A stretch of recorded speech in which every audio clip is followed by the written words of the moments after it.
স্বাগত ডিবিসি সংবাদে আপনাদের সাথে আছি আমি রিফাত তাসনৌফা। এবারে জানাবো খবরের বিস্তারিত।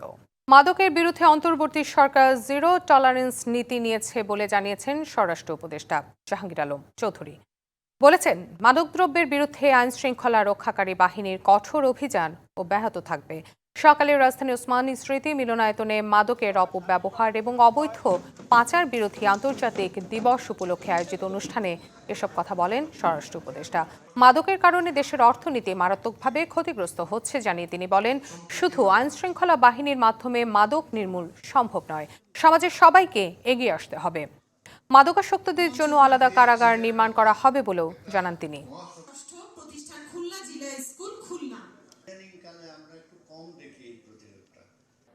মাদক দ্রব্যের অপব্যবহার ও অবৈধ পাচার একটি বহুমাত্রিক সমস্যা, যা শুধু আইনের প্রয়োগ দ্বারা সমাধান করা কোনোভাবেই সম্ভব নয়। আইন প্রয়োগের পাশাপাশি মাদক বিরোধী সামাজিক আন্দোলন সর্বস্তরে জনসাধারণকে সম্পৃক্ত করতে হবে। বিএনপি নির্বাচনী আমেজে থাকলেও প্রার্থী বাছাই আছে বড় চ্যালেঞ্জ। মনোনয়ন পেতে বাড়ছে আগ্রহীদের দৌড়ঝাঁপ। এরই মধ্যে এক জায়গায় তৃণমূলের কমিটি নিয়ে দেখা দিয়েছে বিশৃঙ্খলা। নেতারা বলছেন, এ ব্যাপারে তারা অনেক বেশি সতর্ক। প্রার্থী বাছাইয়ে দলীয় জরিপের পাশাপাশি চলছে বিএনপির হাইকমান্ডের বিশেষ জরিপ। তারা বলছেন, ত্যাগী ও ক্লিন ইমেজধারীরাই পাবেন মনোনয়ন। গত দেড় দশকে তিনটি জাতীয় নির্বাচনের একটিতে নামেমাত্র অংশ নিলেও কার্যত ভোটের স্বাদ পায়নি বিএনপি। 5ই আগস্টের পরিবর্তিত প্রেক্ষাপটে নির্বাচনে যেতে মুখিয়ে দলটি। ফেব্রুয়ারির মাঝামাঝি নির্বাচন ধরে প্রার্থী বাছাইয়ে দলের মধ্যে চলছে জোরে সোরে প্রস্তুতি ও পর্যালোচনা। দিনের ভোট রাতে হওয়ার অভিযোগ তুলে বর্জন করলেও 2018 সালে বিএনপির প্রতিটি আসনে গড়ে প্রার্থী ছিল 8 জন। সেই পরিপ্রেক্ষিতে এবার প্রার্থী বাছাইয়ে কতটা বেগ পেতে হবে তা বলাই বাহুল্য। অন্তকুন্তল আর তৃণমূলে কমিটি নিয়ে অসন্তোষের মতো চ্যালেঞ্জ তো আছেই। বিএনপি নেতারা বলছেন, প্রার্থী বাছাইয়ে চ্যালেঞ্জ থাকলেও ত্যাগী এবং জনপ্রিয়রাই এগিয়ে থাকবেন মনোনয়ন দৌড়ে। আমরা যে শুধু যে নির্বাচনের জন্যও না, আমরা যে আমাদের তৃণমূল পর্যায়ে যে কমিটিগুলো করছি, আমরা তাদেরকেই অগ্রাধিকার দিচ্ছি যারা এই গত 16 বছর যুদ্ধ করেছে, যাদের হাজার হাজার মামলা, এগুলির প্রতি আমরা কাজ করছি। আমরা যতই ভালো মনে করি, এলাকার জনগণের কাছে যদি গ্রহণযোগ্য না হয়, জনপ্রিয় না হয়, তাহলে তো লাভ নেই। দলের নিবেদিত সৈনিক, দীর্ঘদিন দলকে সার্ভিস দিয়েছে। প্রার্থী বাছাইয়ে সমালোচনা এড়াতে মাঠ পর্যায়ে জরিপ চলছে। একই আসনে এবার একাধিক প্রার্থীকে চিঠি দেওয়া হবে না বলেও জানান বিএনপির নীতি নির্ধারকরা। যে পরিবর্তন হয়েছে, এখানে যদি সবাইকে নিয়ে যদি সরকার গঠন না করা হয়, তাহলে দেশ পরিচালনা করা ডিফিকাল্ট হবে। সেই জন্যই সবাইকে নিয়ে, সবার মত নিয়ে আমরা দেশ পরিচালনা করতে চাই, নতুন একটা দৃষ্টান্ত স্থাপন করতে চাই। আমাদের চেয়ারপারসন নিজেই কয়েকটা জরিপ করেন, দলের জরিপও আছে। সবকিছু মিলিয়েই সিদ্ধান্ত নেওয়া হবে। অনেক কিছু ঘটে যেগুলো সাধারণ মানুষ জানেও না, এবং শেষ মুহূর্তে অনেক ধরনের কেনাবেচার সিস্টেমে অনেক কিছু হয়। তো আশা করি এবার এই ধরনের তেমন কিছু হবে না। যুগপৎ আন্দোলনের সঙ্গী ও সমমনাদের কিছু আসন ছেড়ে দেওয়ার ব্যাপারে বিএনপি কৌশলী হবে বলেও জানালেন নেতারা।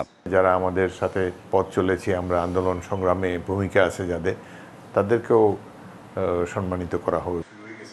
Anwar Hossain, DBC news, Dhaka. 17 বছর ভোট দিতে পারেনি, তাই মানুষ দ্রুত নির্বাচন চায়।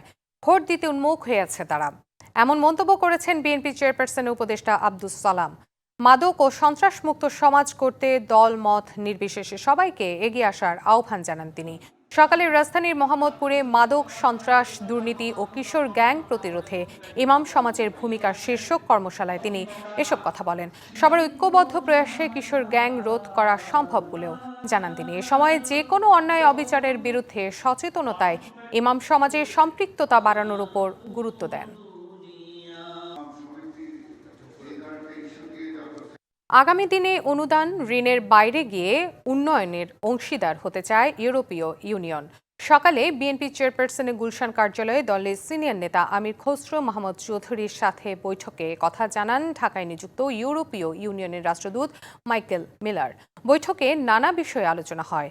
বাংলাদেশে আগামী ফেব্রুয়ারিতে জাতীয় নির্বাচন অনুষ্ঠিত হবে এই ঘোষণায় স্বস্তি প্রকাশ করেছে ইউরোপীয় ইউনিয়ন। আগামী দিনে বাংলাদেশে জাতীয় সংসদকে সহযোগিতা করার প্রত্যাশাও ব্যক্ত করেছেন ইউরোপীয় ইউনিয়নের রাষ্ট্রদূত। আর বিচার বিভাগে সচিবালয় প্রতিষ্ঠা নিয়ে একমত এবং এর জন্য অর্থ সহায়তা দেওয়ার কথা বলেছেন তিনি। বাংলা প্রথম পত্র দিয়ে সারা দেশে শুরু হলো এইচএসসি ও সমমানের পরীক্ষা। এবার 9টি সাধারণ শিক্ষা বোর্ড, মাদ্রাসা শিক্ষা বোর্ড এবং কারিগরি শিক্ষা বোর্ডে নিয়মিত অনিয়মিত মিলিয়ে মোট পরীক্ষার্থী 12,51,111 জন। গতবারের চেয়ে এবার পরীক্ষার্থী কমেছে 81,000-এর বেশি। গেল 3 বছরের মধ্যে এবারই পরীক্ষার্থী সবচেয়ে কম। এছাড়া 2 বছর আগে এসএসসি ও সমমানের পরীক্ষায় পাশ করে উচ্চ মাধ্যমিকে ভর্তির পর নিবন্ধন করেও 4 লাখের বেশি শিক্ষার্থী এবার পরীক্ষা দিচ্ছেন না। রাজধানী সহ সারা দেশে অত্যন্ত শৃঙ্খলার সাথে শুরু হয় পরীক্ষা। প্রথম দিন সকাল 10টায় পরীক্ষা শুরু হলেও 1 ঘন্টা আগে থেকে পরীক্ষা কেন্দ্রের দুয়ার খুলে দেওয়া হয়। সুশৃঙ্খলভাবে প্রতিটি কেন্দ্রে প্রবেশ করেন পরীক্ষার্থীরা। কেন্দ্রের বাইরে থাকা অভিভাবকরা জানান, সার্বিক আয়োজনে এবার সন্তুষ্ট তারা। পরীক্ষার কারণে 15ই আগস্ট পর্যন্ত সারা দেশে সব ধরনের কোচিং সেন্টার বন্ধ রাখার ঘোষণা দিয়েছে শিক্ষা মন্ত্রণালয়। দেশি প্রযুক্তিতে নির্মিত 3টি ডাইভিং বোট পানকৌড়ি, গাংচিল এবং মাছরাঙা বাংলাদেশ নৌবাহিনী বহরে যুক্ত হয়েছে। সকালে খুলনা নেভাল বার্তে আয়োজিত কমিশনিং অনুষ্ঠানে নৌবাহিনী প্রধান অ্যাডমিরাল এম নাজমুল হাসান প্রধান অতিথি হিসেবে উপস্থিত ছিলেন। তিনি বলেন, নিজস্ব ক্ষমতায় বাংলাদেশ নৌবাহিনী আধুনিক যুদ্ধ জাহাজ নির্মাণ এবং সরঞ্জামাদি তৈরির মাধ্যমে নৌবহরকে আরও শক্তিশালী করে তুলেছে।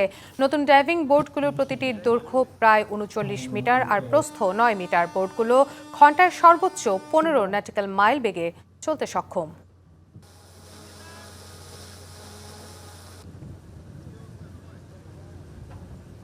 আমার দৃঢ় বিশ্বাস, এই 3টি ডাইভিং বোট সংযোজনের ফলে সোয়ার্ডস কমান্ডের কার্যদক্ষতা আরও বেগবান হবে এবং তারা দেশ ও জনগণের সেবায় নিজেদেরকে আরও অধিকভাবে নিয়োজিত করতে সক্ষম হবেন।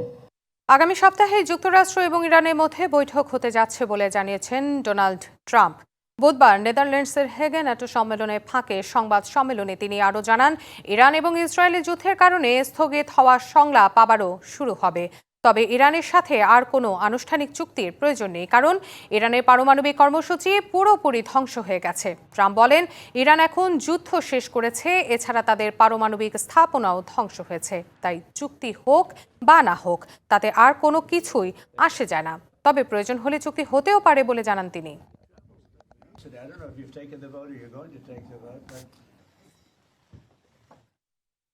অদ্ভুত দেহভঙ্গি, বিস্ফোরক মন্তব্য কিংবা বিতর্কিত সিদ্ধান্তের জন্য প্রায়শই হন গণমাধ্যমের শিরোনাম। ডোনাল্ড ট্রাম্প সব সময় থাকেন আলোচনার কিংবা সমালোচনার কেন্দ্রে। এবার তাকে নোবেল শান্তি পুরস্কারের জন্য মনোনয়ন দিতে সুপারিশ করেছেন মার্কিন রিপাবলিকান এক আইন প্রণেতা। ইরান ইসরায়েলি যুদ্ধবিরতি নিশ্চিতে তার প্রচেষ্টার স্বীকৃতি হিসেবে মনোনয়ন দেওয়ার সুপারিশ করা হয়।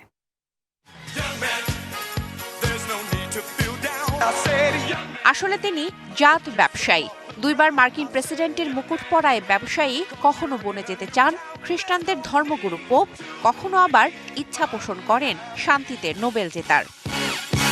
তবে একটি দুটি নয়, ডোনাল্ড ট্রাম্পের দাবি 4 থেকে 5 বার নোবেল শান্তি পুরস্কার পাওয়া উচিত তার, কারণ তার নেতৃত্বেই সংঘটিত হচ্ছে একের পর এক শান্তি চুক্তি। ইরান ইসরায়েল উত্তেজনা, ইউক্রেন রাশিয়া যুদ্ধ, গাজায় ইসরায়েলি আগ্রাসন, রুয়ান্ডা কঙ্গোর মধ্যে রক্তক্ষয়ী সংঘর্ষ সহ বিভিন্ন কারণে যখন উত্তপ্ত বিশ্ব, তখনই হোয়াইট হাউসে এক সংবাদ সম্মেলনে নিজের জন্য নোবেল শান্তি পুরস্কার পাওয়ার ট্রাম্পের দাবি আলোচনার ঝড় তোলে। তবে সপ্তাহ না পেরোতেই তার উচ্চাকাঙ্ক্ষা পূরণে অনেকটাই এগিয়ে গেলেন ট্রাম্প। ইরান ইসরায়েল যুদ্ধবিরতি চুক্তির জন্য ট্রাম্পকে এ পুরস্কারের জন্য মনোনীত করতে নোবেল শান্তি পুরস্কার কমিটিকে চিঠি দিয়েছে রিপাবলিকান আইন প্রণেতা বাডি কার্টার। চিঠিতে তিনি ইসরায়েল ও ইরানের মধ্যে সশস্ত্র সংঘাতের অবসান ঘটাতে এবং বিশ্বের সবচেয়ে বিধ্বংসী পরমাণু অর্জন থেকে বিরত রাখতে ট্রাম্পের ভূমিকাকে অসাধারণ এবং ঐতিহাসিক বলে উল্লেখ করেন। এর আগে ভারত পাকিস্তান সাম্প্রতিক সংকটে কূটনৈতিক হস্তক্ষেপের মাধ্যমে কার্যকর ও গুরুত্বপূর্ণ নেতৃত্ব দেওয়ার স্বীকৃতি হিসেবে ট্রাম্পকে 2026 সালে শান্তিতে নোবেল পুরস্কার দেওয়ার সুপারিশ করার সিদ্ধান্ত নেয় পাকিস্তান। তবে কি ট্রাম্পের মাথায় যুক্ত হচ্ছে নোবেল শান্তি পুরস্কারের মুকুট? তা দেখতে অপেক্ষা করতে হবে নরওয়েজিয়ান নোবেল কমিটির ঘোষণা পর্যন্ত। শোভন শাহমিন দিশা, ডিবিসি নিউজ ডেস্ক।